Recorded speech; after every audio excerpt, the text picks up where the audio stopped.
Ocurría al inicio de la semana, el lunes. La agencia de noticias iraní hablaba de un lanzamiento terminado en éxito.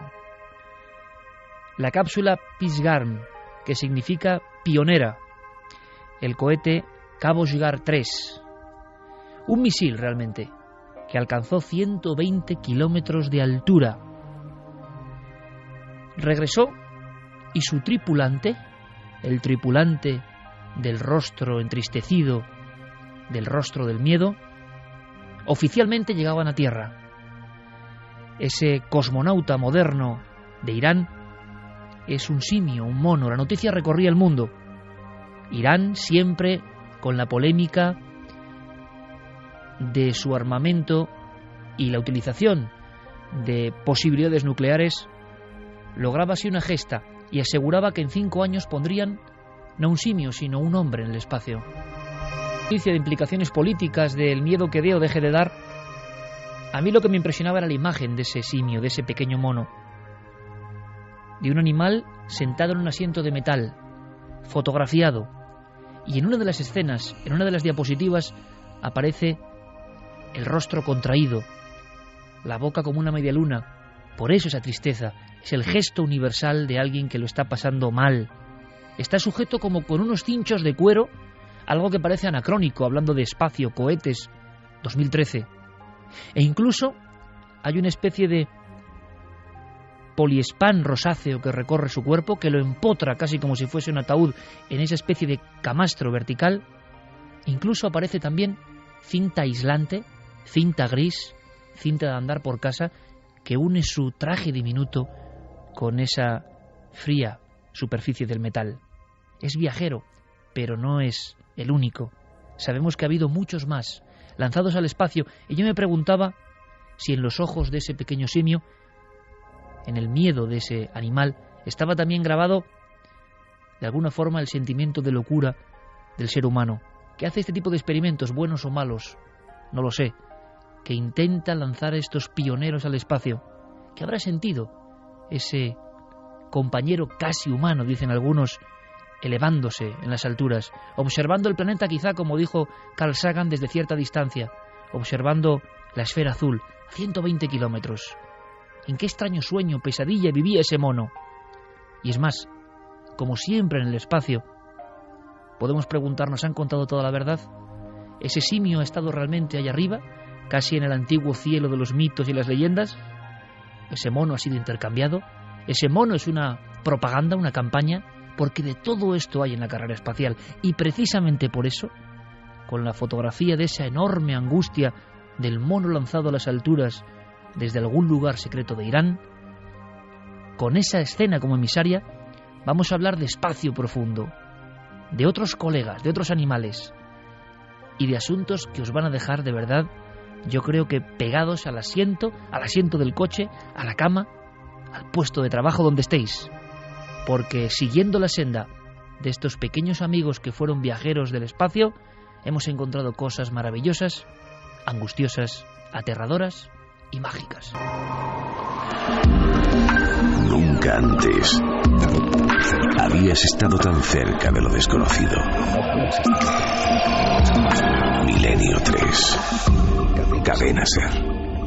Guillermo León, como siempre, todo el trabajo allá arriba, en las estrellas nunca mejor dicho, y a Diego Marañón muy especialmente, que siempre se deja la piel, no solo en su sección, sino en todo el programa. Y es que yo hablo de una fotografía de un maestro, el maestro del Prado. Parece que lo han localizado, aparecerá mañana en la portada del Magazine del Mundo, impresionante. Luego desvelaremos secretos, quiero vuestra opinión. El arte es transformador, el arte eleva, el arte es la última llave para conectar con el verdadero misterio que nos rodea, que casi nadie ve. Vamos a ver si aprendemos algo. Ayer tuve la oportunidad de estar en un sitio muy especial, en un templo de los enigmas. Me acompañaba, o yo le acompañaba él mejor, Javier Sierra, compañero, buenas noches. Muy buenas noches. Sé que lo que pasó anoche fue muy importante para ambos, porque de alguna manera se parece a aquella experiencia que tú tuviste hace algunos años cuando te quedaste a solas dentro de la cueva de Altamira. Entonces te tropezaste con lo sagrado, tuviste que ir al fondo de la cueva, a la cola de caballo, para encontrarte con las figuras más sagradas pintadas por el hombre hace quién sabe si 30, 35.000 años. Bueno, Lo de anoche fue algo parecido, pero en el corazón de Madrid. Fue en las salas vacías por completo del Museo del Prado, mientras fuera patrullaban los vigilantes de la dotación permanente de la Policía Nacional, que son oyentes de este programa y que de alguna manera velaban por nuestra seguridad. Estuvimos rodeados de tablas de 500 años de antigüedad, Iker, que nos miraron y nos... ¡Qué peligro! 1:45 el lunes, Fermín Agustín, nuestro compañero, nos leía este teletipo de los informativos. Esta música de fondo, por supuesto, la pone el otro comandante del sonido, no el Calero. Entonces estamos ya sobre las estrellas, aunque es un misil, y un misil de aspecto absolutamente bélico, no precisamente de exploración. ¿Qué está pasando en Irán? ¿Hay más países que están lanzando cosas al espacio, incluso cosas vivas, con algún objetivo? ¿Hay conspiración detrás de todo esto? Primera noticia, Javier Sierra, porque me decías que observando la fotografía de ese mono que miraba con angustia, miraba un mundo que no entiende porque es incomprensible, y más viendo lo que está pasando incluso en nuestro país, la pérdida de cordura total del ser humano parece que es la que angustia también al mono, ¿no? Una locura completa. Bien, hay secretos de fondo. Parece que ya la polémica se ha instalado sobre esta noticia del lunes. Hay quien dice, como en otros muchos casos que vamos a repasar, que no hay verdad, sino más bien falsedad en todo esto. Bueno, lo primero que hay que decir es que lo que las autoridades iraníes vienen proclamando desde principios de esta semana es que ellos han logrado colocar a un mono a 120 kilómetros sobre la superficie de la Tierra. Es decir, habríamos pasado esa frontera que es un poco teórica de dónde empieza el espacio y dónde termina nuestra atmósfera, que todos más o menos convienen en situar sobre los 100 kilómetros de altura. O sea, justo en la frontera hayan estado. Es decir, que ellos supuestamente han colocado en una zona suborbital, pero por encima de la barrera del espacio, es decir, ya en el espacio exterior, a esta criatura, ¿no? a este mono. Sin embargo, hay dudas más que razonables que han surgido en estas últimas 24-48 horas, para ser más precisos. Esas dudas tienen que ver con las imágenes que el régimen iraní ha divulgado, tanto del mono antes del lanzamiento como del mono después del lanzamiento. El mono antes del lanzamiento es una criatura que tiene, es un mono marrón con un mechón de pelo blanco sobre las cejas y una especie de verruga encima de su ojo derecho, que sin embargo desaparece en el mono que presentaron en la rueda de prensa 3 días después de su supuesto regreso del espacio. Esa verruga no está, tampoco está el mechón de pelo blanco y por lo tanto ha surgido inmediatamente la sospecha de que se trata de otro animal. Hay otro detalle, otro par de detalles más. Uno es que no existen imágenes del mono en el momento de la llegada de ese cohete a la Tierra, es decir, no hay imágenes de la recuperación del animal y por lo tanto no se sabe muy bien si lo que llegó a bordo de ese cohete, si es que hubo cohete, estaba vivo o muerto. Y digo si es que hubo cohete porque el Departamento de Defensa de los Estados Unidos ha hecho públicos unos comentarios al respecto de este lanzamiento, diciendo que ellos no tienen constancia alguna de ningún lanzamiento de un misil o de un cohete desde Irán en las fechas que dicen las autoridades iraníes. Y las autoridades iraníes se han cuidado mucho de revelar la hora del lanzamiento y el lugar de lanzamiento, que es lo que permitiría en imágenes de los satélites espía precisar si ese lanzamiento tuvo lugar o no. Esta oscuridad, esta densidad parece acompañado a otros muchos experimentos. Vamos a ver ahora una serie de ejemplos que yo creo que son absolutamente increíbles, de otros colegas de este simio sin nombre, de momento, que desde algún lugar desconocido, a una hora incierta, ha atravesado las barreras, digamos, herméticas de la Tierra de alguna forma y se ha adentrado en ese espacio nebuloso que está por encima de nosotros y que muchos persiguen con diferentes fines. Hay quien habla de experimentos con un sentido absolutamente bélico o de otro tipo, que está siendo camuflado con visos de ser algo científico, biológico. Pero es que todo comenzó, yo recuerdo que Santiago lo contó, lo va a contar ahora en titulares, con esta noticia.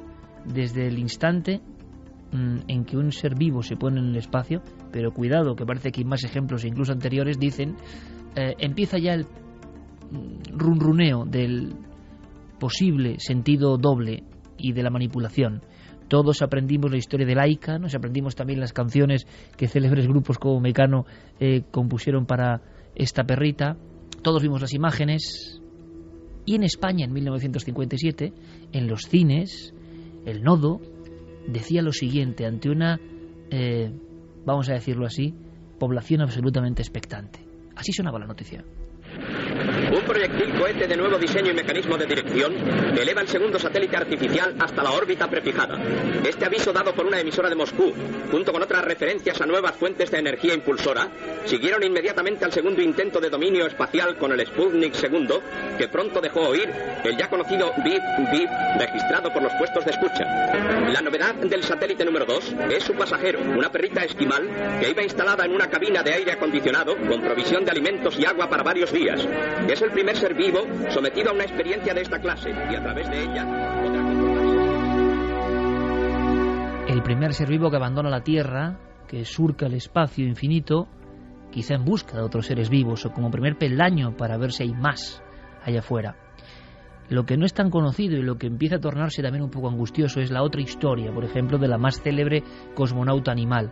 Laika emitió una serie de ladridos que fueron registrados, unos ladridos que se iban convirtiendo en algo preocupante.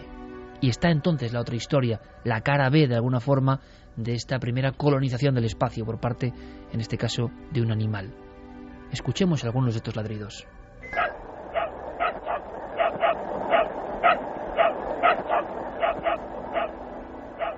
Es Laika ladrando desde algún lugar dentro del Sputnik 2. Santi, hubo una historia muy poderosa, quizá la real, que se ocultó durante mucho tiempo, y es que todo ese éxito en el fondo guardaba un enorme fracaso con el animal. Sí, efectivamente, porque como en todo lo que presidió la carrera espacial, la propaganda era un valor importantísimo y la Unión Soviética tenía que vender aquel lanzamiento pionero, pues más o menos como los iraníes ahora mismo, como un rotundo éxito de su exploración espacial. Y para eso pues tenían a ese valiente animal, casi valiente animal soviético, que estaba allí aportando durante incontables horas valiosísimos elementos que llevarían a Yuri Gagarin, o quién sabe si a alguien antes que él, a cumplir ese paseo espacial, esa primera misión del hombre en órbita. Pero parece ser, y se supo después de la caída del telón de acero, que realmente la historia de Laika no fue ni tan larga, ni tan gloriosa, ni tan heroica, porque el pobre animal, lógicamente, sometida a un estrés tremendo, pues posiblemente falleció de una mezcla de miedo y de un fallo muy grande en el aislamiento térmico de la cápsula. El caso es que duró apenas poco más de una hora, o quién sabe si menos. Incluso hay quien duda de la veracidad de esta grabación, no te digo más. Pero fíjate que esto, lo que nos ha contado Javier, este asunto de Laika, se va repitiendo a lo largo de la historia. Hace unos meses el mundo veía asombrado las imágenes del Shenzhou 7. La República Popular China también estaba vendiendo como un gran éxito ese paseo espacial de sus astronautas. Pues bien, ya hay múltiples análisis por internet que dicen que ese vídeo está trucado. No trucado como, por ejemplo, la historia aquella de los presuntos fraudes lunares, sino que incluso aportan pruebas de que pudo haberse rodado bajo el agua para simular precisamente esa sensación de espacio, y hay alguno que ha encontrado hasta burbujas.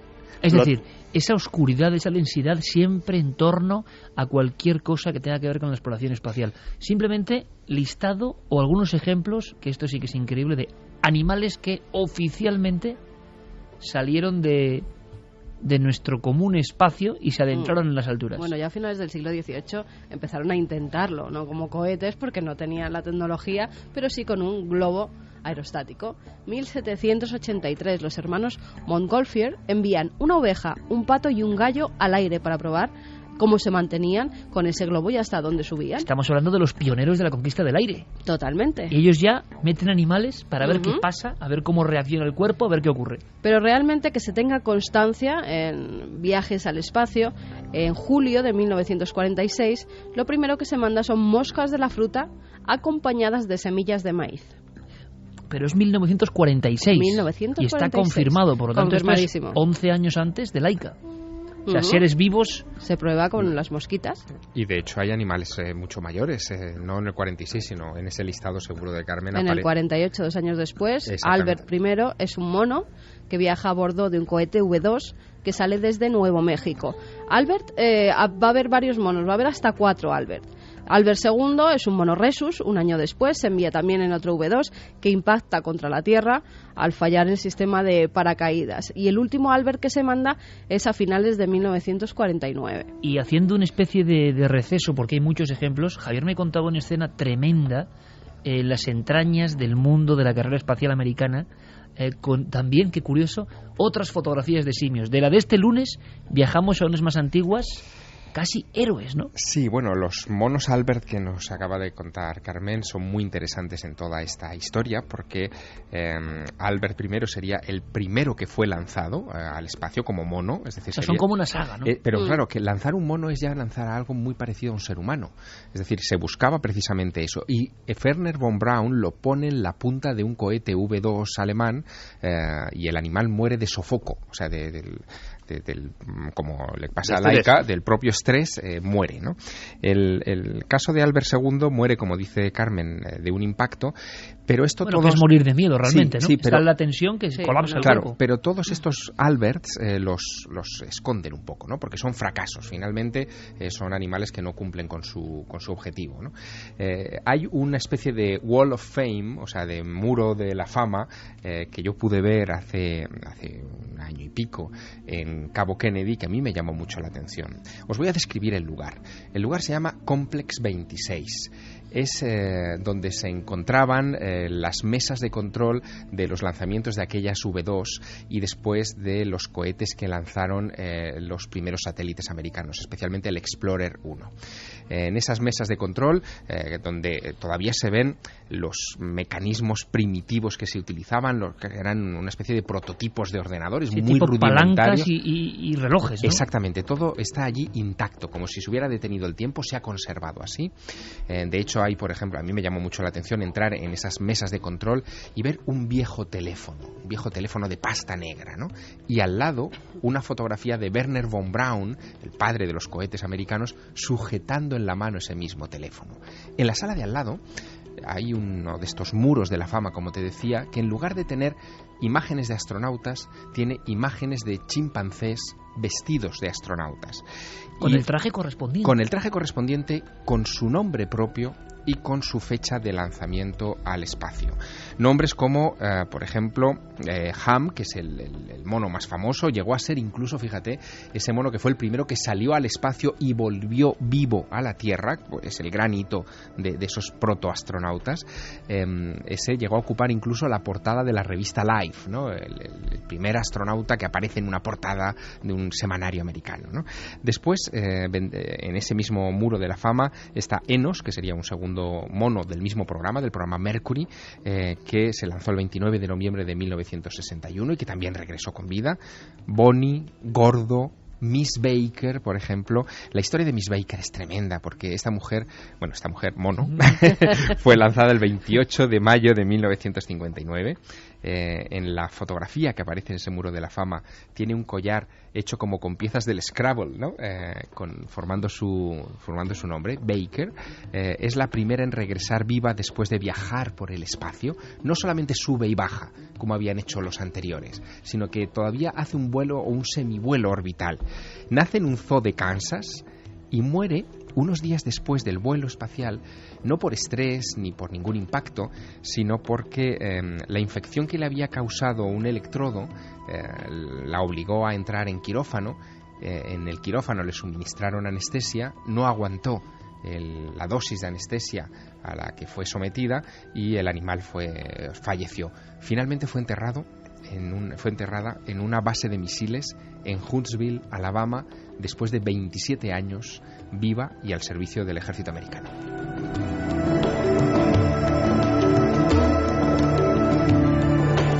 Como siempre en este viaje espacial, en Milenio 3 intentamos desempolvar las páginas más interesantes, yo creo, de la historia. Y me venía una pregunta a la mente, ahora vamos a seguir conociendo más casos impresionantes. Una pregunta. Ya sabemos que los apóstoles, entre comillas, que han visto la Tierra de lejos, han visto la Tierra desde la Luna, por ejemplo, los que han pisado otro mundo realmente, otro planeta, otro satélite, esos han sufrido un cambio brutal.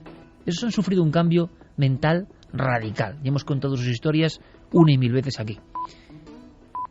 ¿Habrá habido cambios en los animales que han sido rescatados? Su comportamiento se habría vuelto diferente. Es muy interesante, no sé si hay estudios sobre eso, compañeros, pero esos animales que se verifica que han tenido un impacto emocional tremendo, variaron su comportamiento a su nivel. Claro, no lo pueden contar, o sí lo pueden contar a su forma y a su manera. ¿Cambiaron? Es una buena historia. Es una buena historia, y esa pregunta había que trasladársela a los cuidadores de los animales que se encargaron de ellos con posterioridad a los vuelos, pero no existe ese informe ni ese libro, y es curioso que en un país como Estados Unidos, donde todo esto se ha revisado y se ha publicado, no exista semejante relato todavía en imprenta, ¿no? Lo que sí conocemos, por ejemplo, son las reacciones de los humanos respecto a sus compañeros chimpancés. Tú imagínate, los primeros astronautas... ¿Se enfadaron? Sí, los de las misiones, los de la misión Mercury, los 7 de la Mercury, vivieron y convivieron muy cerca con aquellos chimpancés, y realmente, por ejemplo, Alan Shepard se sabe que estaba profundamente enfadado con su país, con los Estados Unidos, con el programa espacial, porque habían decidido enviar primero a los monos y después a ellos, como si ellos fueran de segunda. Ellos hablaban de que aquellos monos eran como carne enlatada. De hecho, de ahí se acuña ese término que los astronautas se aplicarán a sí mismos, porque es verdad que en el programa Mercury, el lugar en el que eran encastrados esos monos, muchas veces sujetados con cinchas a una especie de sillón donde no podían moverse en absoluto, era como una lata de sardinas muy, muy, muy estrecha, donde apenas podían mover unas palancas para las que habían sido adiestrados previamente en tierra. Si movían la palanca adecuada en tierra, en los entrenamientos de tierra, se les daba una fruta. Si movían la palanca equivocada, recibían una descarga eléctrica. Y eso fue parte del entrenamiento que tuvieron que sufrir esos animales, y que después tuvieron que repetir los propios astronautas con las mismas palancas, no con el plátano y la descarga eléctrica como premio o como castigo, pero en definitiva el entrenamiento era exactamente el mismo. Curiosamente, esta semana, este lunes, no hablamos de la prehistoria de la investigación espacial. Esa fotografía que yo comentaba irradiaba lo mismo, esa increíble estrechez del habitáculo del mono, encajado absolutamente, cosa que produce una enorme angustia. Y si no me creéis, podéis ver la foto de ese supuesto cosmonauta iraní, y mirad directamente su expresión. Más viajeros.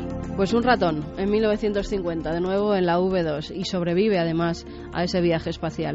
7 años antes de Laika, esto yo no lo conocí, me parece asombroso. Bueno, además hay 2 perras rusas que son las primeras astronautas de la historia. Se llamaban Albina y Tsikanka. Además, fíjate, en Rusia se utilizaron todo perras, eran siempre callejeras, y además tenían que tener el pelaje claro. Por una cosa, porque las cámaras que iban en el interior así las distinguían mejor. Y decías de las cápsulas donde van esos monos, pero es que eran terribles, la especie de maletín hermético en el que metían a las perritas en Rusia. Iban encajonadas, no podían apenas moverse, y claro, la mayoría... Una experiencia terrorífica. Javier me enseñaba ahora mismo en su tableta la portada de Life con este mono célebre. Parece que con un poco más de espacio, ¿no? Porque dependiendo quizá de la fama o del país o la superpotencia, desde luego los soviéticos encajonaban como si fueran latas de anchoa. No, todos los encajonaban. Esa es una foto de prensa. Guillermo, de hecho, la ha compartido ya en las redes sociales, y todos los que nos sigan a través del Twitter, por ejemplo, la podrán ver. Pero esa era la foto bonita, la foto de prensa. Lo real era mucho más angustioso. Fíjate que delante de aquel muro de la fama, con todos aquellos chimpancés que yo vi en Cabo Kennedy, también se encontraba la cápsula en la que estos monos viajaban, y era realmente angustiosa, ¿no? Era con una pequeña mirilla de plexiglas donde solamente se asomaría la cabeza del mono y el resto encerrado como si fuera... ¿Tú recuerdas ese sarcófago que aparece en muchos museos de la Inquisición para torturar? La dama de Nuremberg. La dama de Nuremberg. Pues es como la dama de Nuremberg en pequeño, tamaño chimpancé, y con solo ese visor de plexiglas para el mono. Madre mía.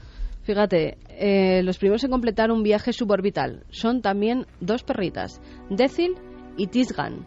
en 1951. De 1951 a 1952, varios cohetes R-1 transportan a 9 perros en vuelos espaciales, como te decía, en compartimentos enanos. 2 monos filipinos, en ese mismo año 1952, Patricia y Mike, y 2 ratones, alcanzan los 36 kilómetros de altura y se convierten en la época en el récord de primates en altura, 36 kilómetros, y estamos hablando de este mono de Irán de 120 ya.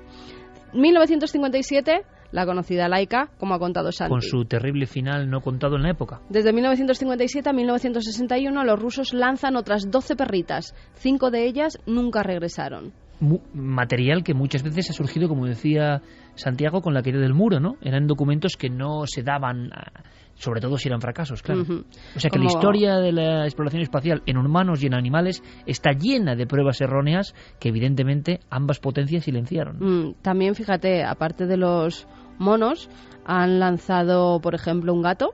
En 1963, Francia lanza al gato Félix, que además regresa también con vida. Decían que estaba un poco histérico después de ese vuelo que no le sentó nada bien. Qué interesante ese estudio posterior, ¿no?, del comportamiento a nivel animal, los etólogos, ¿no?, observando qué había variado. Sería muy interesante. Otras 2 perras rusas, Berterok y Volyok, pasan 23 días en el espacio y aterrizan a salvo el 16 de marzo de 1966. En la Soyuz 20, 1975, en noviembre, viajaban varias tortugas, que esas, como te decía, tienen el récord de estancia animal en el espacio, 90 días. O sea, al mismo tiempo que se producía aquí la muerte de Franco, noviembre del 75, un grupo de tortugas sobrevolaba el planeta Tierra. En los últimos años, pues ya 2006, 2007, en la Génesis, no, lo que se han lanzado son cucarachas silbantes de Madagascar, semillas con larvas vivas, incluso escorpiones de piedra plana sudafricanos y huevos de hormigas recolectoras. La pregunta, ¿por qué estos animales, no? ¿Por qué ya no grandes primates? Quizá la sensibilización de grupos ecologistas, hombre, es que ver la cara del mono iraní es impresionante, pero es curioso el cambio, ¿no? Oficialmente se están lanzando animales de muy pequeño tamaño y desde luego muy poca capacidad cerebral. Bueno, esa es una parte de la historia que no se cuente, que por supuesto podéis opinar sobre ella. Y si queréis podéis opinar sobre una de las historias más fantásticas que yo recuerdo. Me la contaba así a bocajarro Santiago Camacho, y precisamente con el estímulo de este último explorador, queríamos mostraros alguna sorpresa que conecta directamente con el puro misterio, porque lo que pasa ahí fuera es completamente desconocido, lo que hay ahí fuera es completamente desconocido, y lo que registra el cerebro de quienes han estado ahí fuera evidentemente es un impacto brutal. Pero claro, hay una historia que tiene que ver con el espacio y que navega en aguas procelosas, mitad ficción, mitad realidad, yo creo, Santiago, que es la de este caballero negro. Y esta historia merece toda nuestra atención, porque sería el ejemplo de cómo desde el principio la exploración espacial se ha encontrado con enigmas no muy conocidos, excepto en grupúsculos muy concretos de seguidores de estos temas, no muy conocidos incluso para los amantes del misterio. Pues sí, porque la historia llega a mí a través de un autor muy conocido en estos temas, John Keel, el mismo John Keel que reveló al mundo la existencia del misterio del Mothman, que en 1988 escribe un libro muy curioso que se titula La Disneylandia de los dioses. En ese libro, aparte de muchas otras historias, y es un libro muy recomendable por la casuística que contiene... Imagino que Keel, resumiendo, Santi, estaba explicando que todo esto era un juego terrible, manejado por entidades muy poderosas que están más allá de nuestra comprensión, ¿no? Digamos que John Keel estaba en la onda de, por ejemplo, de Salvador Fraser, por poner un ejemplo también conocido para todos los aficionados, que había una serie de entidades ajenas a la especie humana que estaban jugando con nosotros desde hacía incontable tiempo. Y entre los muchos casos que ponía, pues estaba el de el Caballero Negro. ¿Qué es el Caballero Negro? Pues es un presunto satélite artificial que estaría orbitando nuestro planeta desde muchos años antes de que el Sputnik y cualquier artefacto humano estuviese colocado en el espacio.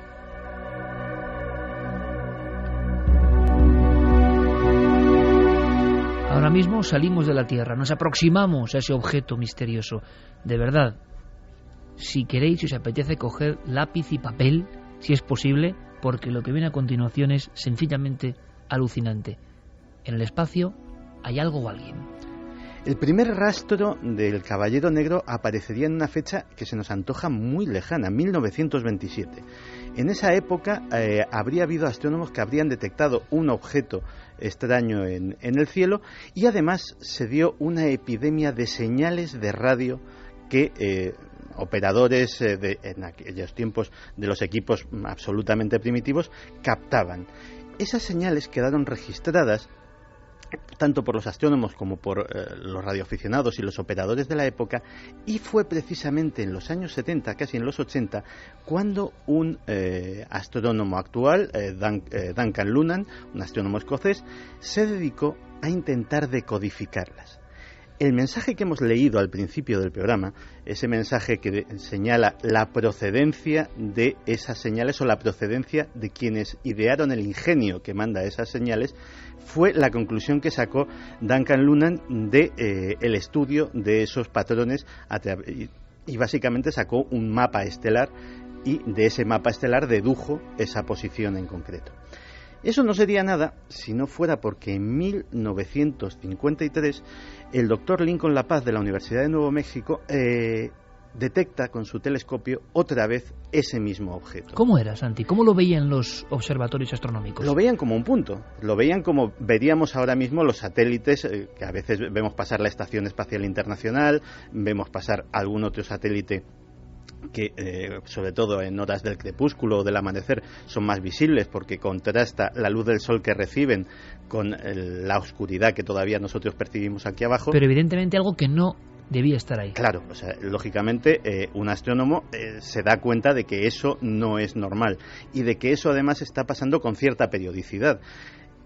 El asunto lo pone en conocimiento de la comunidad científica y rápidamente llama la atención del Pentágono. El Pentágono dice, bueno, debían de tener su run ya, en 1953 es 4 años antes del lanzamiento del Sputnik, debían de tener ya sus informes de que los rusos estaban preparando algo, y decían, no vaya a ser que sea esto y que todavía no hayan dicho nada o algún precedente de esto. Así que deciden colocar al frente de la investigación a Clyde Tombaugh. Ni más ni menos. Clyde Tombaugh es el descubridor del planeta Plutón, y se le encarga que dictamine qué tipo de objeto es, qué tamaño tiene, cuál es su naturaleza. Ya para entonces la historia ha traspasado toda la prensa. Es la prensa de esa época la que le llama el Caballero Negro, sin que sepamos exactamente de dónde viene el nombre. Algunos otros periódicos lo llaman simplemente la cosa del cielo, para abreviar. Y Clyde Tombaugh se tira un año investigando ese objeto. Ese informe permanece clasificado a día de hoy.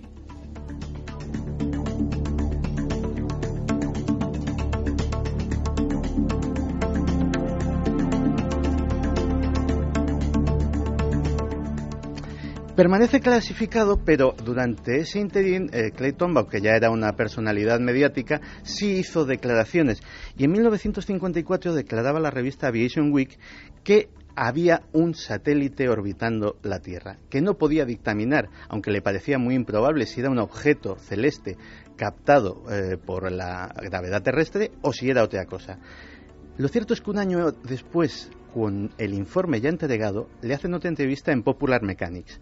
Y en Popular Mechanics dice que ni el descubrimiento era cierto, ni el objeto era importante, y que, curiosamente, lo que se le había encargado no tenía ninguna relación con los platillos volantes. El contenido de la pregunta no tenía esa palabra.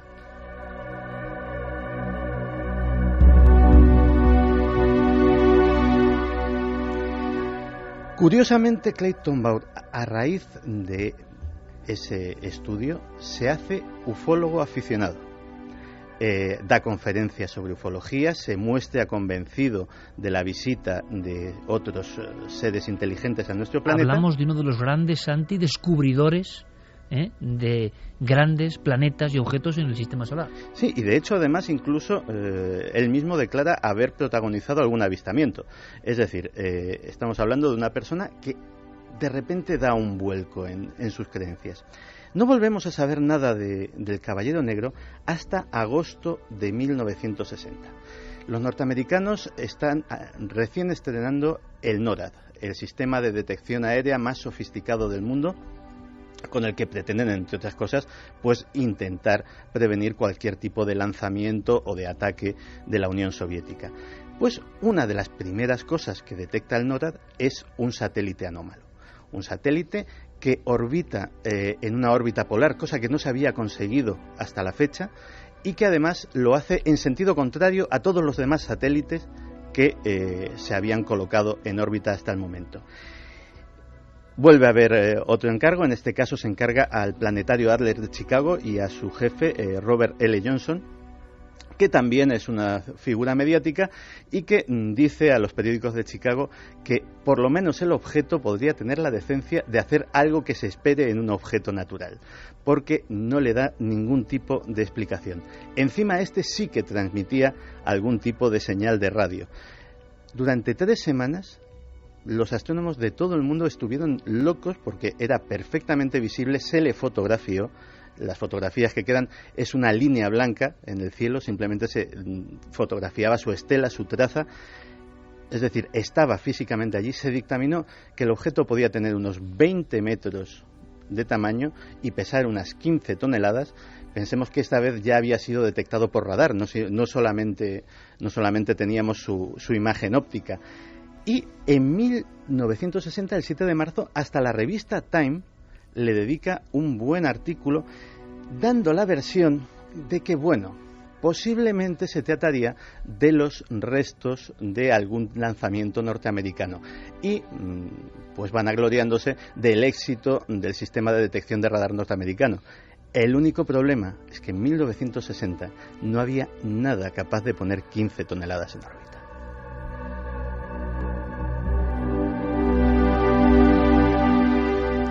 En esta alucinante historia, donde no sabemos dónde empieza el mito, la leyenda, la acumulación de datos sensacionales y la profunda verdad, que a veces supera todo eso con creces, aparece un personaje bien conocido del mundo de la astronáutica y del mundo también de las observaciones de ovnis, Gordon Cooper.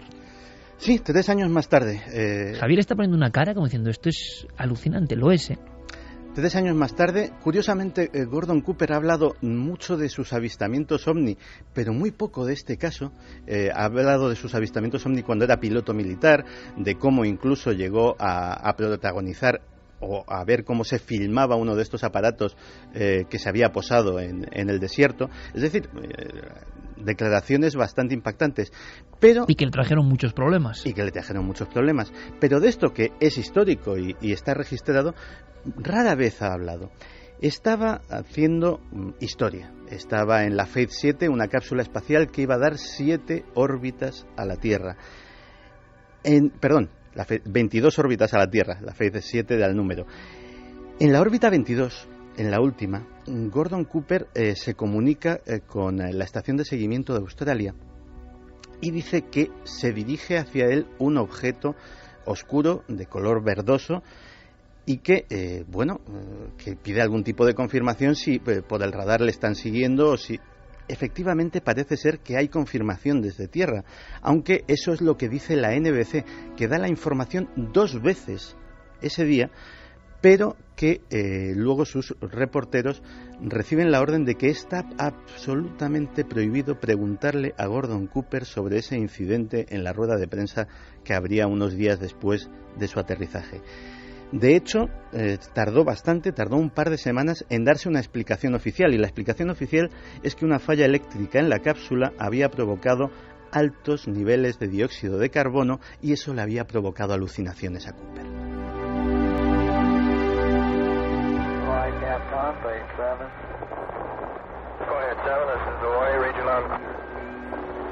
Roger. 2:18 conectamos casi con otro mundo. Es Gordon Cooper hablando desde algún lugar fuera de la Tierra, un hombre que aseguró que fue valiente, que dijo que había visto ovnis, pero cayó mucho en torno a esta historia que hoy Santiago Camacho está diseccionando para todos los oyentes, la extraña historia de ese objeto en mitad de la nada, en mitad del espacio, el Caballero Negro.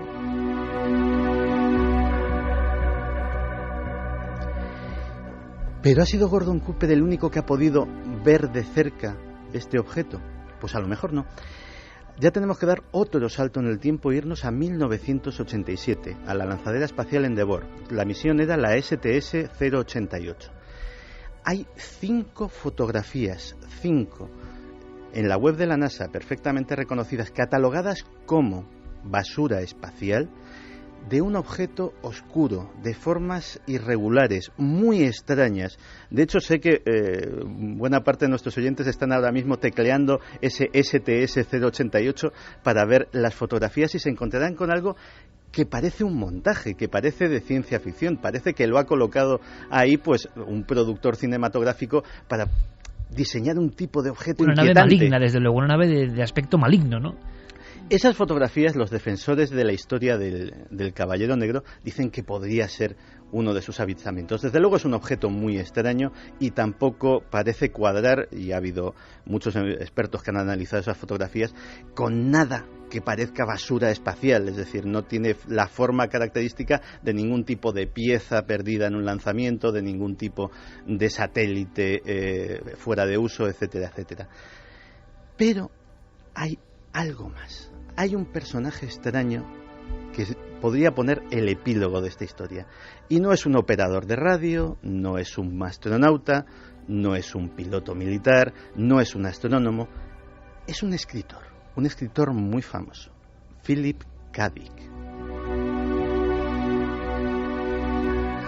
Y esto le da un aspecto ya un poco de mundo nebuloso, porque Philip K. Dick trabajó toda su vida en la ciencia ficción con el asunto de la erosión de la realidad, y eso me parece apasionante, con la sensación, como otros grandes genios, y luego el tema del lugar en el que estuvimos en el Prado la noche de ayer creo que tiene mucho que ver.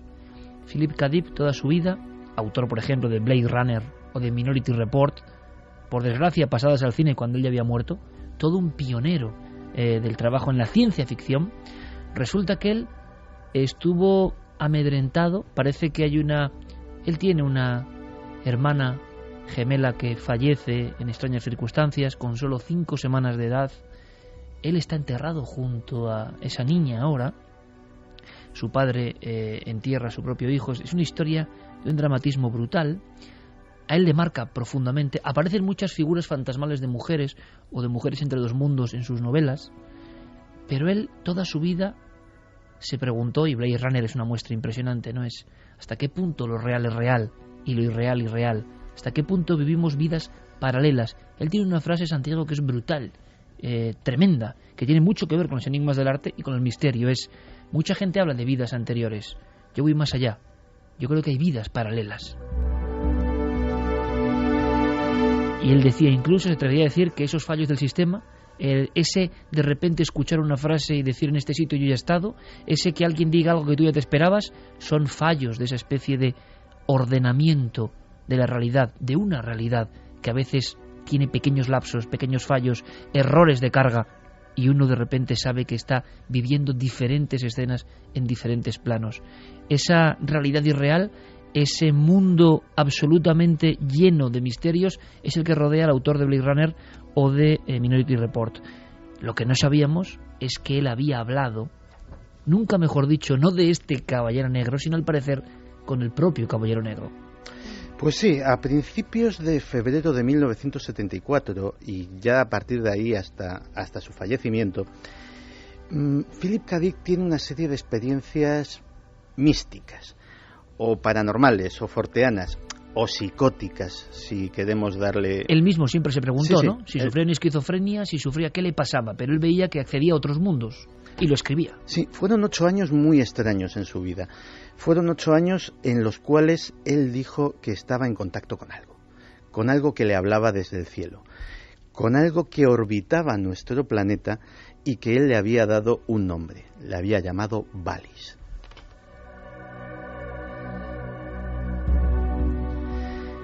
Valis es un acrónimo en inglés de Gran Sistema Inteligente Viviente. Y él, a través de Valis, escribió novelas, escribió reflexiones, recibió avisos. Hay, por ejemplo, cosas tan curiosas como que estaba escuchando un día una canción de los Beatles, estaba escuchando Strawberry Fields Forever, y Wallis le cambió la letra. Los Beatles seguían cantando, pero la letra decía otra cosa. Y la letra le avisaba de que una hernia inguinal que estaba teniendo su hijo, si no era operada inmediatamente, podía poner en grave riesgo su vida. Efectivamente, cogió al chaval, lo llevó al médico, y los médicos que no habían detectado esa enfermedad dijeron que efectivamente ese tipo de hernia en concreto sí era extremadamente peligrosa y tenía que ser operada en el momento. Y Philip K. Dick, obsesión, esquizofrenia, locura, cree que está recibiendo órdenes de un punto del espacio, de un satélite vagando por el espacio, y dedica miles de páginas a hablar de eso, y que parece que entronca directamente, aunque él nunca lo dijo, con esta otra historia paralela, ¿no? Escribe 4 novelas sobre Wallis. 4, que no son ni mucho menos ni las más populares, ni las más conocidas, ni se han llevado al cine. Se llaman Radio Libre Albemuth, Wallis, La invasión divina y La transmigración de Timothy Archer, que es además su obra póstuma. Si se ponen juntas, son una especie de autobiografía mística del propio Philip K. Dick. Y aparte de eso, dejó una especie de exégesis extraña de 8.000 páginas y más de 1 millón de palabras, que no está publicada, con las revelaciones que le había hecho Wallis. Él estaba en todo momento convencido de que aquello había sido colocado por una inteligencia extraterrestre, que había estado aquí, que nos había ayudado, que nos había dado nuestra civilización y que había dejado ese objeto con una finalidad: vigilarnos, darnos un empujoncito de vez en cuando, sobre todo iluminando o haciendo revelaciones a determinados individuos que podían ser claves, y en caso de que todo fuera realmente mal, informar a esos dioses del pasado a los que se refería John Keel. La increíble historia de uno de los grandes padres de la ciencia ficción, que confesó que esta era una parte de su verdad, que estaba en conexión con un objeto, que por otro lado ese objeto ha generado un montón de ríos de tinta solo en el mundo de la astronomía y astronáutica, y por eso no es muy conocido. Nosotros lo reconocemos, desconocíamos esta parcela de la historia del Caballero Negro, y desde luego recomendamos leer a Philip K. Dick, y os aseguramos que es un tema difícil, pero un día indagaremos en la mente de las personas que en España y fuera de España han hecho ciencia ficción, a veces como única forma de exorcizar sus propios demonios, como única forma de plasmar cosas que ellos estaban viviendo. Hasta el último de sus días, Philip K. Dick, repito, el gran actor de Blade Runner, autor de Blade Runner, con otro título en su novela, o de Minority Report, estuvo convencido, era un gran estudioso como lo de Jung, que la realidad mística, la realidad de lo aparentemente irreal, la presencia de lo sagrado repentinamente en el ser humano, las apariciones, la sensación de que hay emisarios que nos dicen que hay otras cosas, eso estaba absolutamente probado por él, pero que la vida nos obligaba a renunciar a esos misterios, la vida nos obligaba a tener un tipo de conducta, pero que eso, como decía Jung, subyacía, estaba por detrás, o como decía Rolf Carballo, la realidad velada, estaba ahí de alguna forma apareciendo y desapareciendo. La gran pregunta, queridos amigos de Milenio, es ¿cuántos autores de la ciencia ficción que han influido en mentes que lo leían como, bueno, pasatiempo prácticamente, estaban lanzando en clave ciertas verdades? Esta historia que he contado hoy, Santiago Camacho, es una muestra. ¿Será que hay alguien de verdad ahí fuera lanzando mensajes concretos a gente concreta que pueda hacer pensar a otra gente?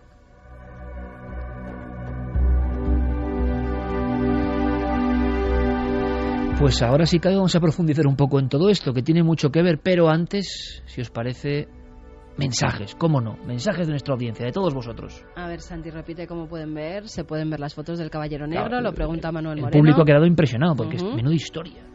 Buscar, por ejemplo, en Google Imágenes STS-088 UFO y le salen. Muy bien. Diego Cozar dice, ¿por qué nos quieren hacer creer que no hay vida en el espacio? ¿Qué quieren esconder? Bueno, yo lo tengo muy claro. Cancela Freire, me extraña que no hayan intentado capturar a ese Caballero Negro. Luis García Cuenca, no es para pensar que quien domina el mundo es imposible que sea humano, ya que cada día vemos cosas inhumanas en todo el mundo. Mario dice, si nos hubieran estado observando seres inteligentes desde el espacio, ¿cómo lanzábamos animales? A este se preguntarían, ¿qué clase de civilización vivirá en ese planeta azul mandando tanto animal al espacio? Eleni Magué dice: vaya tela, tanto experimentar con animales, sobre todo con perros y primates, los cuales están llenos de sentimientos. Miguel Ángel Molina: hacemos lo que queremos con la naturaleza sin pedirle permiso. Normal que la naturaleza haga lo que quiere con nosotros. Flor Cobo dice que es muy triste la cantidad de animales que tienen que sufrir para satisfacer las ambiciones humanas. Cuántas muertes tontas para intentar explorar algo que creo aún nos viene grande, cuando aún no conocemos al 100% nuestro planeta. Aunque es curioso porque a veces se habla de la naturaleza contra nosotros. ¿Acaso nosotros no somos naturaleza? O sea, la naturaleza también está hablando a través de nosotros. Y eso es realmente polémico y curioso. ¿Os acordáis, no? 2001. Odisea en el espacio, ese monolito maravilloso, ese momento impresionante en que el hombre cambia. De alguna forma el caballero oscuro puede ser una metáfora, una ficción, o no lo sé, de que algo muy poderoso habla al hombre desde algún lugar, habla al ser humano desde algún punto, y ese mensaje se va filtrando, aunque evidentemente no es un mensaje ni políticamente correcto, ni interesante para muchos, es mejor callarlo. Tendrán razón tantos locos de la ciencia ficción, y entre los locos muchos artistas, claro, y mucha gente con cierta sensibilidad. Mire, Javier, esto te lo voy a dedicar, ¿te parece? Esta canción te la voy a dedicar. Este es un genio absolutamente sublime, claro, es una de esas personas, una de esas que uno mira, en mi opinión, con veneración, porque sin duda un griego como Vangelis lo ha demostrado con su música, no hace falta idioma, la sensibilidad, el estar entre dos mundos, el llegar a un nivel supremo de conciencia de las cosas, y lo hace con su música. Y él, hacia 1998, dedicó un disco no muy entendido por la crítica a un compatriota maravilloso y enigmático, el Greco, Domenico Theotokopoulos. Ayer estuvimos delante del Greco, a solas con sus cuadros y con muchos más. Así que esta música de un griego para otro tiene que sonar exactamente ahora. Y decimos todo esto porque ni más ni menos está a punto de salir, el día 5, el libro El Maestro del Prado, de nuestro compañero Javier Sierra, que edita Planeta. Esa portada que está causando ya sensación en las redes, que ha puesto Guillermo León, es Javier, evidentemente, vestido como viejo maestro. Y a mí me encanta, porque hay que transfigurarse, hay que meterse en el papel y hay que hacerlo de verdad. Javier ha sufrido, yo no tengo la menor duda, un auténtico proceso iniciático, o sea, no es el mismo antes de esta aventura y después, estoy seguro, y él nos habla de secretos en el Prado, y yo tuve la oportunidad increíble, y ahora vosotros, de viajar con él entre esas maravillas llenas de claves. Ver esas galerías vacías, Javier, del Prado, ver tantas obras que parece que se miraban unas a otras, que se contaban sus secretos. Yo hubo un momento que casi dices, bueno, aquí tienes que sufrir el síndrome de Stendhal, ¿no? Tanta belleza, tanta grandeza, tanta genialidad, tanta espiritualidad, no es asumible. O sea, llega un momento en que uno no puede, pero ahí estaba, entre ellos el Greco. Entre ellos el Greco, pero esta canción nos emocionaría igualmente si la escucháramos delante del Jardín de las Delicias, por ejemplo, del Bosco. Fíjate, hubo un momento en esa visita de anoche al interior vacío del Museo del Prado que a mí me sobrecogió especialmente. Fue ese momento en el que solicitamos para filmarlo para Cuarto Milenio, solicitamos que quitaran la catenaria que protegía al tríptico del Jardín de las Delicias, ¿no? Para que la imagen fuera mucho más limpia.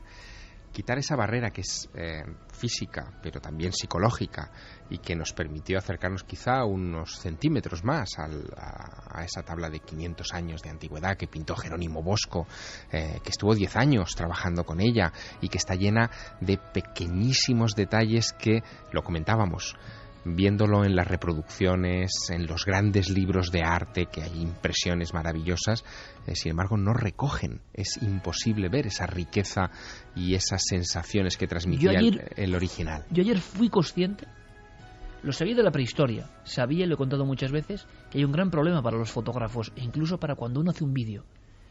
¿Cómo es posible que lo que el ojo ve y lo que el alma siente no tenga nada que ver, aunque milimétricamente sea lo mismo lo que aparece en una fotografía al máximo nivel, con 200.000 píxeles, me da igual, o megapíxeles, me da lo mismo? No es. Pero yo pensaba que eso era propio de los magos de la prehistoria, y que sí, que el arte más moderno de los viejos maestros, cuando uno le hace una fotografía, lo filma, es lo que uno está viendo. Y a partir de la noche de ayer os puedo decir que eso es mentira.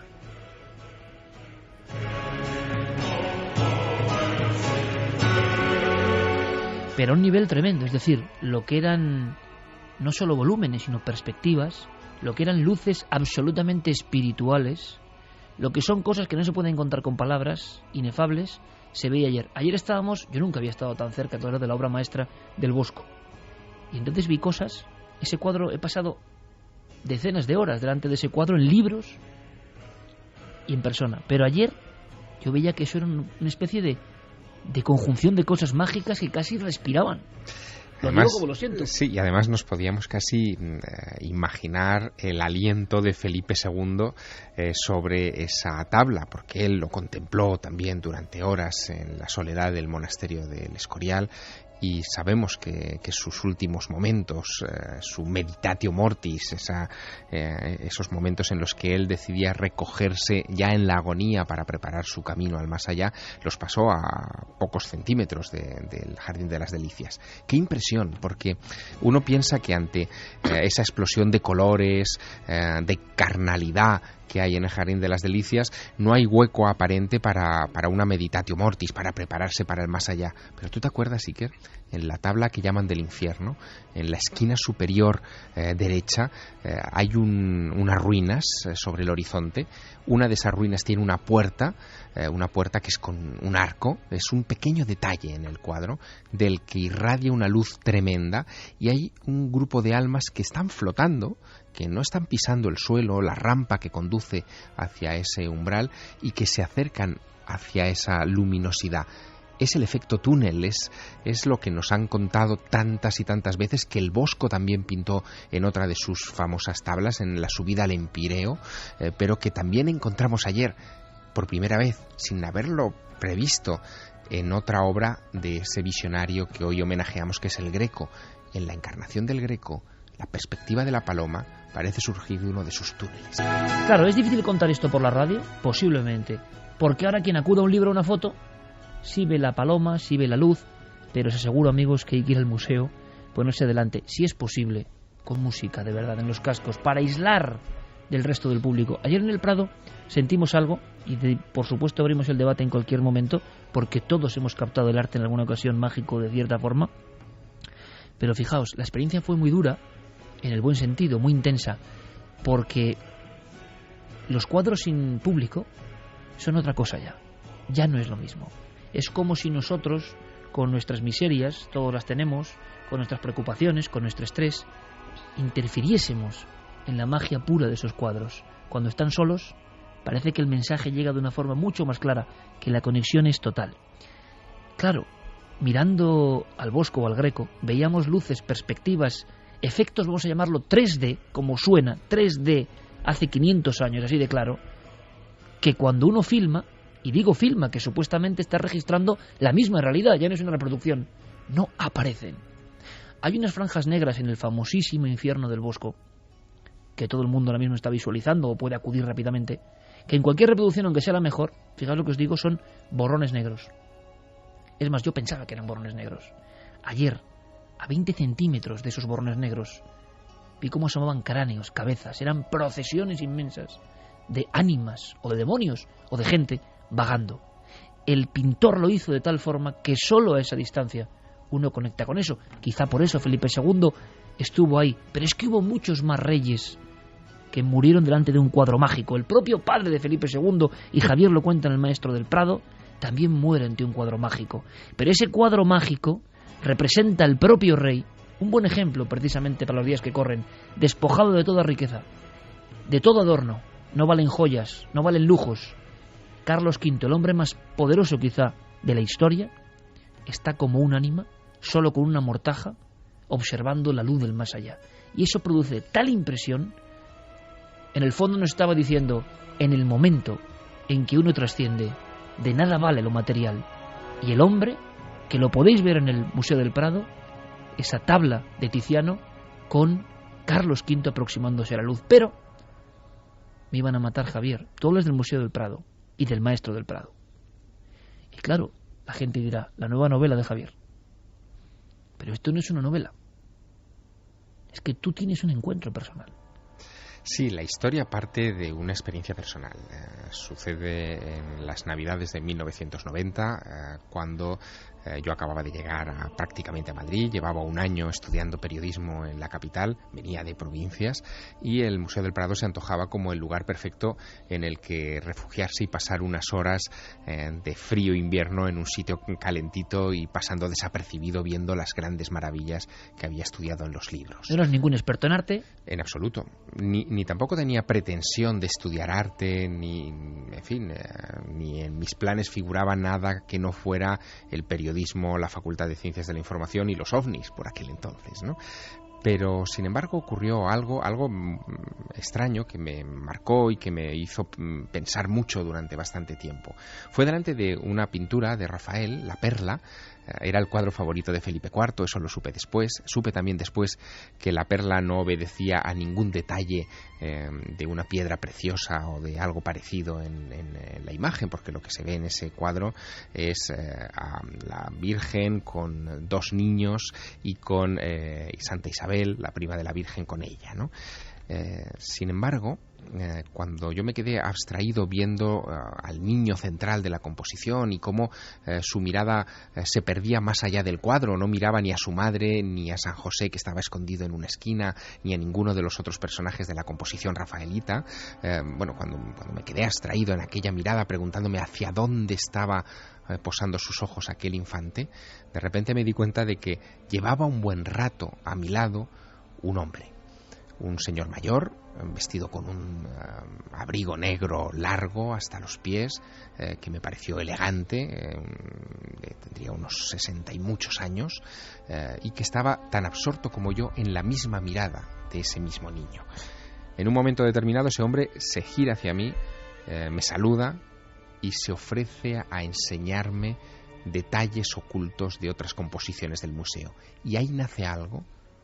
Nace una inquietud, nace un misterio, que es el que me impulsa a crear 20 años más tarde este libro, El Maestro del Prado.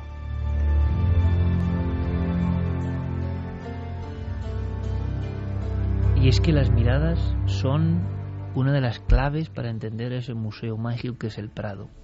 El Prado no se puede observar de forma aburrida, ¿verdad? El Prado no se puede ir uno a perder en él por obligación. Bueno, perderse en él ya sería un buen síntoma. Hay que ver fragmentos, cosas, ir aprendiendo. Además, desde niños. Yo me acuerdo de muy pequeñita, no todas las salas en un día porque es imposible y los niños se cansan, pero como lo teníamos... Y los mayores, como es lo imposible. Teníamos muy cerquita, casi todos los fines de semana mi padre nos íbamos de sala en sala, y entonces cada domingo veíamos una sala diferente. Y se te quedan, y cuando te cuentan las historias de los pintores desde muy pequeño, porque yo me acuerdo con 6, 7 años y que se me han quedado esas historias y los cuadros que me daban miedo y en los cuadros que me emocionaba, con lo cual son unas visitas las que hay que hacer a esas salas del Museo del Prado, tanto con ojos de niños, si los puedes llevar al lado, porque los comentarios que hacen cuando ven una obra de arte son dignos de grabar, como ya con los ojos de adulto, que ves esas obras que veías cuando eras pequeña de otra forma completamente distinta y te recuerda mucho esos paseos con tus familiares. Hablando de ojos de niño, ayer estábamos Javier y yo simplemente dando un paseo.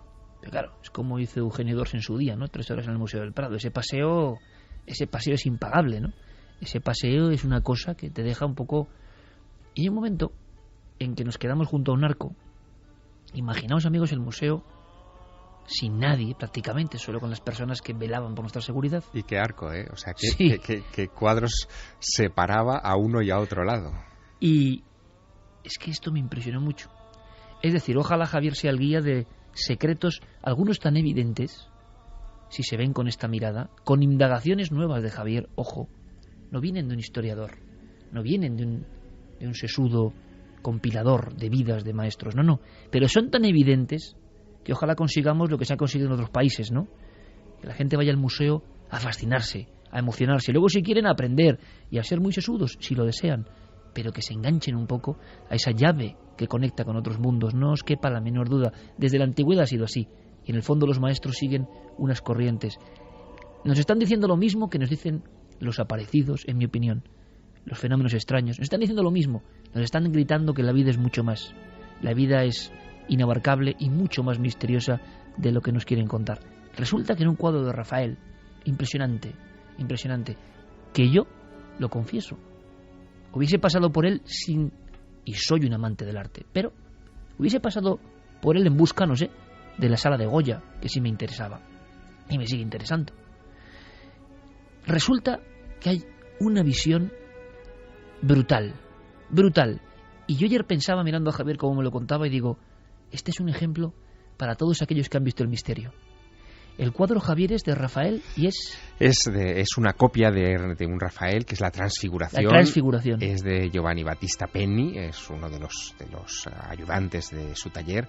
Es un cuadro gigantesco, recuérdalo, son 3 metros de alzada, 3 metros y pico de alzada del cuadro, que representa la ascensión de Jesús a los cielos desde la cima del monte Tabor. Lo que se ve es, en la escena sobrenatural, a Jesús rodeado de Moisés y de Elías. Como siempre, 2 mundos. Hay 2 mundos en un cuadro. Eso es, él está flotando entre las nubes, y en la parte inferior de esa composición un grupo de personas que son los apóstoles, que están discutiendo en el plano terrestre. Ninguno ve lo que está sucediendo delante de sus narices, ninguno ve lo sobrenatural. Sin embargo, hay una gran discusión, esa es la impresión que transmite, y todos terminan apuntando a un niño. Ese niño, que es al que tú te referías con esa mirada especial, ese niño tiene un brazo elevado hacia el cielo, otro hacia la tierra, marcando claramente el eje como de comunicación entre ambos lugares, entre ambas dimensiones.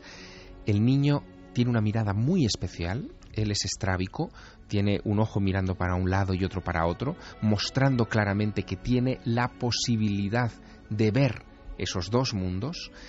Y en medio de esa composición, de ese cuadro, hay un personaje que no aparece citado en los evangelios, pero sí en las notas de Rafael, que es una mujer de espaldas que con sus 2 dedos índice, por si hubiera alguna duda, está señalando, está marcando a ese niño. Esa mujer es la sabiduría. De alguna manera nos está diciendo Rafael en la que fue su última obra pictórica, la obra que tuvo sobre la tumba cuando él murió con 34 años de manera prematura. Nos está diciendo que a través de la sabiduría se puede detectar a aquel que es capaz de comunicar los 2 mundos. Si nos aproximamos, caminamos unos pasos y vamos al niño poseído, al niño loco, como se le llamó en esa escena, vemos las dos pupilas absolutamente opuestas en cada esquina de uno de los ojos. Sí, un loco, un simple poseído, un niño tarado. Es impresionante porque todos los personajes del cuadro, con su sabiduría, le señalan a él como una anomalía. No ven lo que está pasando en los cielos. Solamente ese niño especial está viendo lo sobrenatural. Es como un mensaje que nos dice: solo los locos pueden ver la gloria, solo los que llamamos locos pueden sintonizar con otro dial. Claro, verlo en un cuadro de esta forma tan brutal a uno le abruma, le impresiona. Pero Rafael dejó un mensaje, que yo lo cuento en el libro, todavía más sutil. Unos años antes de pintar la Transfiguración, él hizo un retrato a uno de los grandes bibliotecarios y sabios de su tiempo en Roma. Ese hombre se llamaba Tommaso Inghirami. El retrato de Tommaso Inghirami de Rafael, que se puede buscar también por internet y que encontrarán nuestros oyentes enseguida, muestra a un hombre que también tiene esa mirada, la misma mirada del niño poseído, solo que ese hombre fue el que le enseñó a Rafael muchos de los grandes secretos del arte y de cómo utilizar el arte para comunicar mundos. Ayer nos dimos cuenta de que muchos de los personajes del famoso Jardín de las Delicias del Bosco, y nunca lo habíamos visto así, están como hechizados. Hay gente normal, gente sonrosada, gente de color casi moreno, y hay otros que son como fantasmas, pálidos. Hasta ahora parecían en el mismo mundo, en la misma zona de la tabla. No, debe haber un rito. Se habló de los adamitas, de viejas herejías que incluso llegaron a pelear con la cristiandad de alguna manera, de viejas herejías que incluso decían por el pecado hacia Dios. Una cosa muy extraña. Pero es que estas herejías, herejes, magos, nigromantes, han estado detrás de grandes pintores. Y esto es lo que viene a contarnos Javier.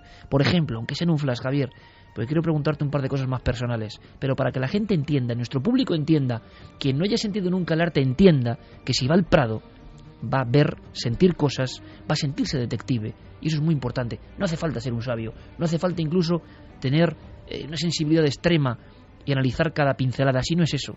Es meterse en el mundo de los cuadros, dejarse atrapar por su arrullo y por su mensaje. Resulta que el propio Greco, fijaos hasta qué punto llega el absurdo, el Greco pintaba las figuras que no eran ya humanas, eran espíritus, no hay más que verlo. Ir rápidamente a internet, amigos, ver al Greco.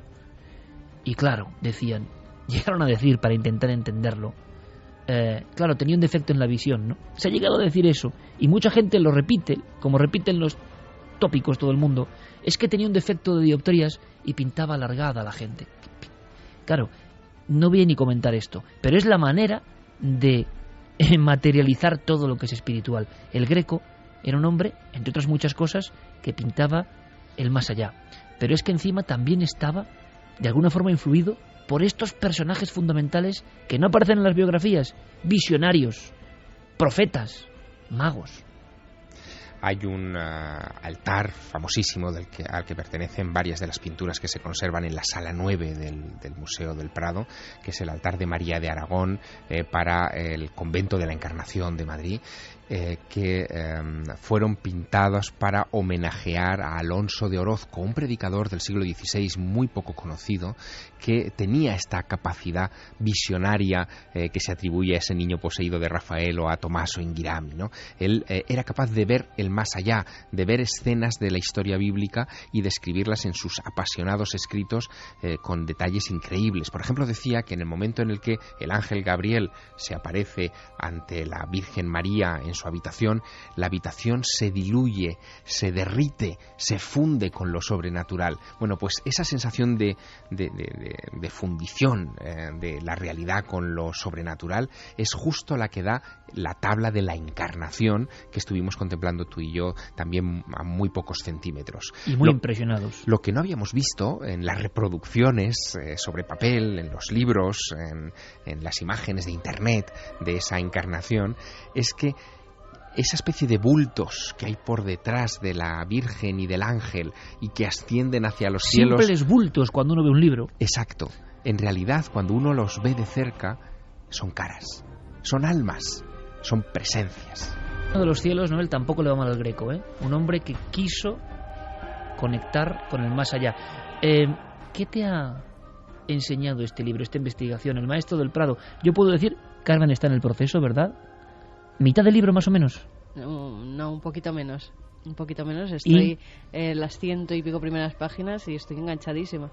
Claro, dirán, hombre, no van a hacer publicidad a su amigo, pero Javier lo sabe muy bien. No, yo me he desvelado entre con nosotros este libro. Somos muy críticos, nos decimos todas las verdades, somos así de... Yo te digo una cosa. Para bien y para mal. Desde luego. Yo se lo dije a Javier muy claro, y él sabe lo que le dije, y yo pienso que hay un momento en su vida, algo ha pasado, tiene que ver todo lo que hemos contado en esta noche también. Hay un momento iniciático, hay un cambio de visión de las cosas, y un cambio que además no abandona nunca a uno. ¿Cuál es ese cambio? ¿Qué has aprendido? Antes de escuchar a nuestros oyentes, que además, evidentemente, para poner un poco de tono desenfadado, han opinado sobre esa portada del magazine de mañana, que va a ser espectacular. Pero si puedes en un minuto, en una sentencia, Javier, y que la gente explore si quiere, ¿qué has aprendido con este? ¿Qué sabes que no sabías antes de esta investigación? No solo debe ser visto. En realidad, ese arte, el arte de verdad, el arte que comunica, el arte que sirve de puente como sirvieron las pinturas prehistóricas de puente para lo sobrenatural, para el más allá, lo que nos hizo civilización, a fin de cuentas. Fue cuando empezamos a enterrar a nuestros muertos y a plantearnos cómo proteger a nuestros hijos. Ese arte es para ser sentido. Y el Prado guarda un montón de rincones que hay que explorar. No son todas las obras, ni muchísimo menos. Ni tampoco son las más famosas, ni muchísimo menos. Son unas cuantas, no pocas, que te hacen dar ese salto infinito que tú bautizaste hace algún tiempo. Enhorabuena, Javier. Yo creo que es un libro absolutamente iniciático. Ojalá cambien muchas mentalidades. Igual es verdad lo que decía Philip K. Dick, y alguien está lanzándonos estos destellos para que nosotros, como correa de transmisión, cambiemos también otras mentes. Ojalá. Pero ahora, como somos capaces de reírnos hasta de nosotros mismos, vamos con ese impacto brutal.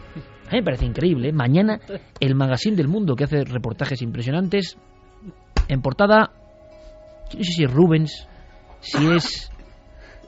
Hablan de Leonardo de Sierrinchi. E incluso ya hay montajes con la gente tiene un arte, nunca mejor dicho, la gente tiene un arte impresionante. Estamos viendo ahí, ¿qué estamos viendo? Pues algo sobrenatural. Estamos viendo la portada del magazine que va a salir mañana con Javier vestido de pintor y al lado está bailando la duquesa de Alba.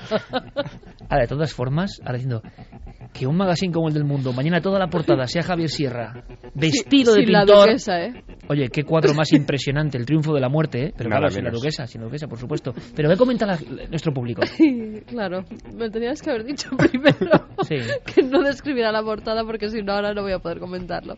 Tania dice, lo visité el año pasado por primera vez y me encantó, pero tengo que volver. Estuve unas 3 horas y media y no pude verlo todo. Tienes lágrimas. Emocionante. Bueno, déjalo, anda, lo comentamos Dave luego. Constantine Lo comentamos dice, luego. sé de lo que habla Javier Sierra. A mí me pasó la primera vez que estuve delante del cuadro de Caravaggio, David vencedor de Goliat. Estuve casi tentado a tocarlo. Era cautivadora la mirada del joven con la cabeza del gigante y sin embargo ambos son el propio artista que le gustaba autorretratarse, sin palabras. Darbosh dice, soy de esos que de pequeño creía que las pinturas de los museos por la noche cobraban vida, ahora la cobran de día. Mariana Hernando, la educación en el arte y en la música, en mi opinión, es fundamental. Deberían darle más importancia en los colegios. Totalmente Chari de acuerdo. Aragón, es fascinante que Javier Sierra nos cuente de estos cuadros la historia. Es bueno para aquellos que no podemos ir a verlos y explicarnos los detalles. No, luego continuamos. No es la historia. Es que no es la historia. Lo asombroso es que es el misterio, que va mucho más allá de la historia y enriquece mucho más si uno está con la parabólica abierta. Javier, de verdad, yo te deseo lo mejor, no te puedo decir más. Creo que es un libro absolutamente especial, creo que es un libro que puede cambiar almas de muchas personas, de verdad. Yo me he emocionado como con ningún otro libro tuyo y para mí no es una novela, para mí es una introspección en ese otro mundo, ese puente de conexión. Enhorabuena, compañero, no te va a hacer falta la suerte, seguro que vas a arrasar e iremos contando secretos, ¿verdad? Desde luego, poco a poco, pero Iker, la gran felicidad con este libro es saber que estamos en el mismo camino. Y anoche lo comprobamos los dos delante de esas maravillas en el Museo del Prado. Gracias, compañero, mucha suerte. Gracias. Y además, aparte hay que decirlo, es un lujo, no solo la portada del magazine del Mundo mañana, sino el despliegue, ¿no? Cómo tratan a Javier, que se lo ha ganado uno de nuestros bestsellers, pero esto va más allá del bestseller, esto va más allá. Es mucho más importante transformar la conciencia en ocasiones, mostrar nuevos mundos, que vender mucho, que también lo va a hacer. Así que todo lo mejor, Javier. Santi, como siempre, que hemos disfrutado muchísimo, que mañana nos vemos. Mañana nos vemos en Cuarto Milenio, como siempre. A ver si se descubre algo del Caballero Oscuro. Yo empiezo a creer ya en el Caballero Oscuro, incluso. Gracias, Santi. Un placer. Te quedas, Javier, ¿eh? Sí. Vamos a viajar. Extrañar este misterioso libro. Ahora las noticias, que hay muchísimas, evidentemente, con todos nuestros compañeros, y regresa Milenio 3 en unos minutos.